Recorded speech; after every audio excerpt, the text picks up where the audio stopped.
Today I'm doing a Ford Fiesta Mark 8 oil change. All the 3-cylinder Ecoboost engines, 1 litre or 1.5, are pretty much the same when it comes to doing an oil change. There are a few minor differences and I'll try and identify those as we go through. I'm using this 2018 Ford Fiesta ST as the example car. With the engine warm, raise the front of the car, handbrake tight on and chock a rear wheel. Some Mark 8 Fiestas have an under tray that goes the full length of the engine. It has 4 fixings at the front and 2 at the back in the back corners, all of which can be undone with either a large flat screwdriver or a T30 Torx bit. Also at the back corners you'll find 2 plastic pop-out clips which need to be removed in order to let it down. I doubt if I'll be putting these back in, to be honest. Pull the rear end slightly forward and bend the under tray down a little and let the rear end drop down. Remove the front 4 screws. This second one from the left, remove that last, and then you can push the under tray backwards and down onto the floor and then just move it out of the way. Now the dog can see the rabbit. The sump drain plug is at the rear of the sump and takes a 13mm socket. Loosen it off about a turn or so until you can turn it by hand. Place your drain pan. Also remove the oil filler cap from the top of the engine. Remove the sump plug completely and allow your oil to drain into the drain pan. Have a cloth handy to wipe your hands. With the sump plug still out and your oil drain pan below, measure out 1/4 of a litre from your fresh 5-litre tub and just pour it in the top of the engine and allow it to drain out of the bottom. That has the benefit of flushing any residual old oil and dirt out of the cam chamber and down the sides of the block and over the cam chain. This is where we encounter our first significant difference between the 1 litre and the 1.5 litre Ecoboost engines. The 1 litre engine has its oil filter on the back of the cylinder block, not too far, about 6 inches above where the drain point for the sump is. There's plenty of room around it so that you can get your spider leg type filter remover onto the filter. However, the 1.5 litre engine, of which this is an example, has its filter on the front of the block and it's very close to the radiator.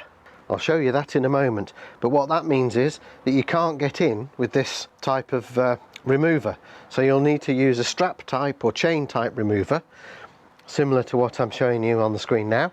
I've got this strap type one that fits onto a 1/2 inch ratchet, and I'm going to use it in this orientation to undo the filter off the block. I'll show you now. Here's the filter for the 1.5 on the front of the block. It's very close to the supports for the radiator fan, and as a result I can't get my favourite oil filter remover in. If you're getting value from this video, please give it a thumbs up down by the title. Because of the orientation of the filter, you will need to bring your oil drain pan underneath the filter, so at this point put your sump plug back in and tighten the sump plug up. The sump plug does have a rubber washer on it. I would suggest that you replace that rubber washer at least every other oil change. And once you put your sump plug back in, start undoing the oil filter the rest of the way by hand.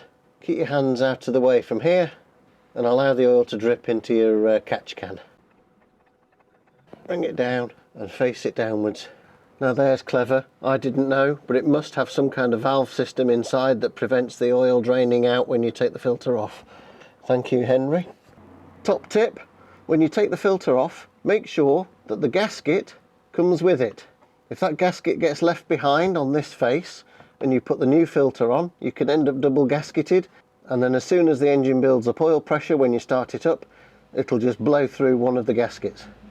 With a cloth or your finger or a small brush, apply a little fresh engine oil around the gasket on the new filter, and then apply the new filter to the threaded spigot in the middle and tighten it down hand tight, and don't forget to wipe up your oil spillages. Back up top, make sure you've removed your oil filler cap, remove the dipstick. Removing the dipstick allows air to escape out of the sump as it fills up with oil. The fill hole at the top of the engine here is quite small, only about 30mm across, so I suggest the use of a funnel and then pour in the requisite amount of oil, which is 4.6 litres for the 1 litre engine and 4.75 litres for the 1.5 litre engine. This is the first time I've ever actually used 0W20. It's thin as water, it really is.